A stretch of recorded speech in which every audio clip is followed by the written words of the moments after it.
0-0 England USA. Rach obviously super annoyed that once again your on the fence prediction proved to be correct. It was definitely a game that kind of, there were some elements of drama involved in it. I can't say it completely lacked drama, but it kind of felt like both teams just cancelled each other out. What did you make of it, Rach?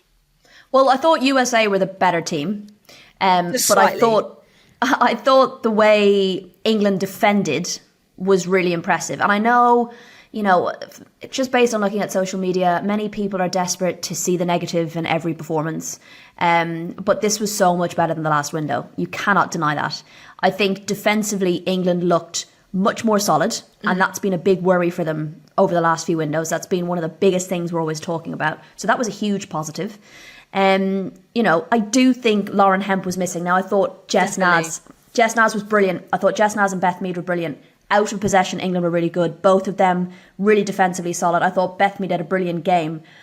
Had she been on the right, I think she could have been much more potent and impactful up front with, say, a Hemp on the left. And I think, they didn't create very many chances. And then when they did, there were times where your ball would drop to her and you'd think she'd bury that if this was on the other side. So I do think she had a very good game. Again, despite, some people on Twitter replied to us saying it's one of the worst games she's seen her play. And I just think sometimes people desperation to not like a player, regardless of how they play, just sounds so silly, because really she had an excellent game and her defensive work rate was incredible. I thought Bronze was brilliant. So good. So from that perspective, Mary Earps played well. I do think defensively that was good. What would be great is if we could get that kind of defensive situation going on with, say, the forward situation going on that we had in the Germany game, and somehow marry the two together. Okay. We might be on the right track, lads. You're building like a Frankenstein Lionesses squad in a way. Kind of with the players that exist, it's just getting those two things to happen at the same time would be good.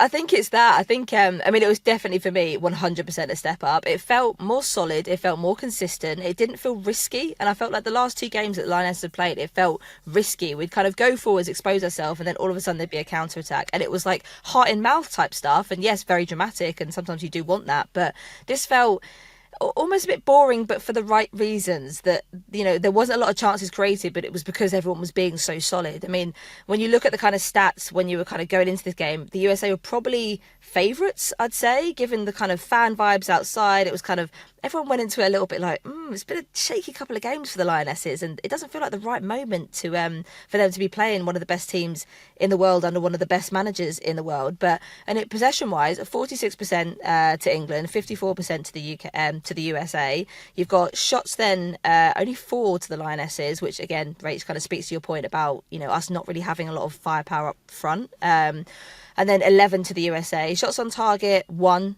for the Lionesses and 3 to the USA. Pass accuracy, we won. We won on pass accuracy. 80% to 80% for the USA. But yeah, it looked like that kind of dependable Lionesses back line that we've kind of missed for quite some time. But I would say, go on, Rach, you're going to jump in. No, I was going to say, you're right there. It's interesting you say that about pass accuracy, because again, that was something that was sloppy in previous games. It's just like England being their own worst enemy, where they just be giving the ball away. So again, those little stats all build up to create a better performance, and they're all the little things you need to improve in order for the overall performance to improve. So it's just interesting you pointed that one out. No, 100%. But I would say that USA definitely had the better chances. I've got to give a massive shout out. You know me, I'm not biased, but I do love a goalkeeper shout out. Mary Earps. How many solid saves did she make? It felt like the renaissance of Mary Earps again. I know she's not had the best starts of the season with PSG, but it now seems to be picking up a little bit. But for me, that felt like quintessential a Mary Earps performance, because it wasn't just the saves. It was kind of like that energy, that voice, that passion. Yeah, there was a bit of swearing again. She was like riling up the crowd. She was having a bit of banter with the ref. But yeah, it kind of felt, I felt really happy for her, because I feel like that's the performance that she needed. And I think there's been a lot of questions asked about whether Hannah Hampton's going to be potentially taking the number 1 spot, and whilst I don't think that question's been determined yet and probably won't for a number of months, I do feel like that was a big kind of Mary Earps saying, I've still got it, I'm still here, I'm still fighting, and I am very much still in the race. And it means you've got like such good quality goalkeepers. So if someone isn't available and another one needs to come in, there's no kind of dip in confidence. There's no fear from your back line. Like both goalkeepers can command that back line and show confidence between the sticks. So it was a great performance from her. She loves Wembley, and it was great to see her back. And yeah, just to go back again to that back line, I thought, you had Alex Greenwood in there playing out on the left, which I just think having that left-footed player, the back line just looked so much more solid and even, as opposed to being off kilter like it was the last time. So just another key element, I think, of in terms of tweaking things and not like touching on issues that England have been having problems with.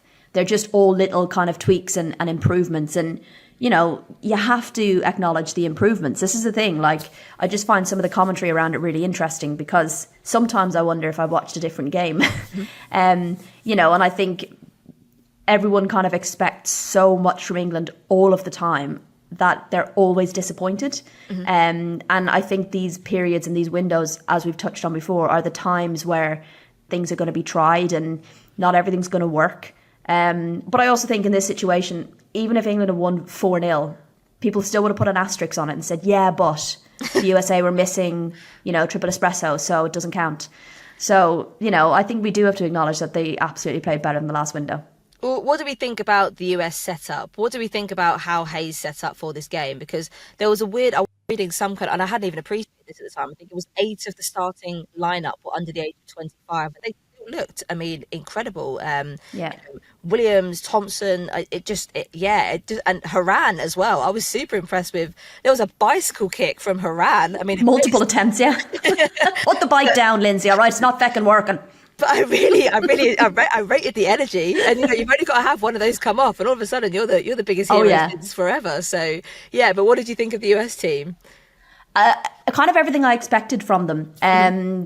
Fluid, quick play, good in the transition. I just love watching Germa and Fox play. The amount of times I just sat there and said to myself, like anytime England had some sort of foray forwards, they were just really gently there to null out the opportunity. But nope, none for you. Thank you very much.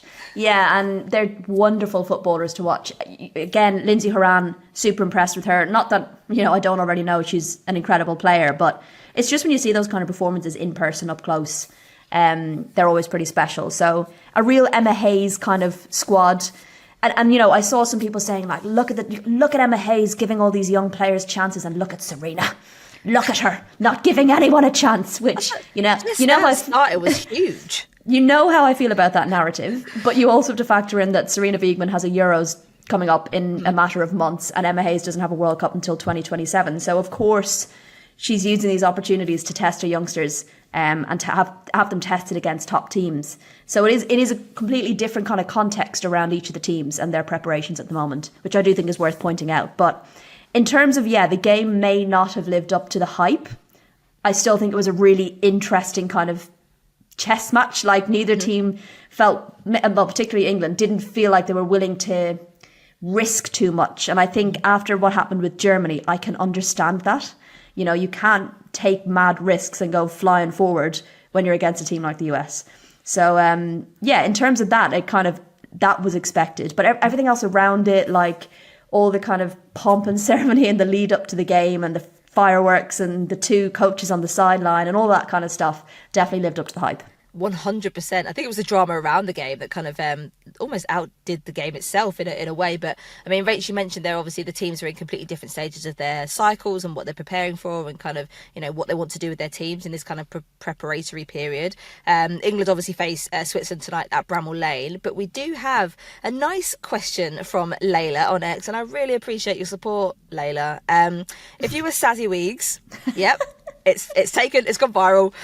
With one friendly left before the Nations League starts, who would you start against the Swiss? Just news in very, very, it was this morning, wasn't it? Yeah. No, but it wouldn't be this morning. It would be yesterday. News in, obviously, yesterday, Chloe Kelly and Fran Kirby have been ruled out. No one else is being called up to replace them. Also, some sort of kind of sad news from Leah Volti coming up about an abscess that she found. But she had a really incredible post encouraging people to prioritise their health and get things checked out, sending her all the love and best wishes to Leah in her recovery. We definitely want to see her fighting fit and ready to go and raring to lead her team in the Euros next year. So yeah, all the love. But yeah, getting back to the question, Rach, what are you thinking for Satty Viggs' lineup tonight? Well, she said she's going to make changes as we expected. And I think with the number of players out and the players that are missing, your Chloe Kellys, your Hemps, LJ, Toon, Kirby, like the players people want to see are ABJ, Jess Naz, Grace Clinton, Jess Park, maybe a Ruby Mace, maybe Laura Blinkilder-Brown. Like maybe there are going to be opportunities for them. I would expect to see some of them involved in the game. Switzerland lost heavy defeat 6-0 to Germany, which is going to be a tough one to take, especially given the fact that they're hosting the Euros soon. But I do think England are going to use that opportunity to blood in new players. And yeah, I think it'll be quite different to what we saw against the USA. Yeah, 100%. I am expecting her to make a few changes. I'm super interested to see what happens with Earps and Hampton. I wouldn't be surprised if she rotated them. Yeah, for sure. I think I kind of see that coming. Or Morehouse. Yeah. Maybe. Yeah. Maybe. Yeah. Could Crazy. do. I think get Gabby George in there, maybe, like spice it up a little bit. What, in goal? Yeah. No. Yeah, no, fucking why not?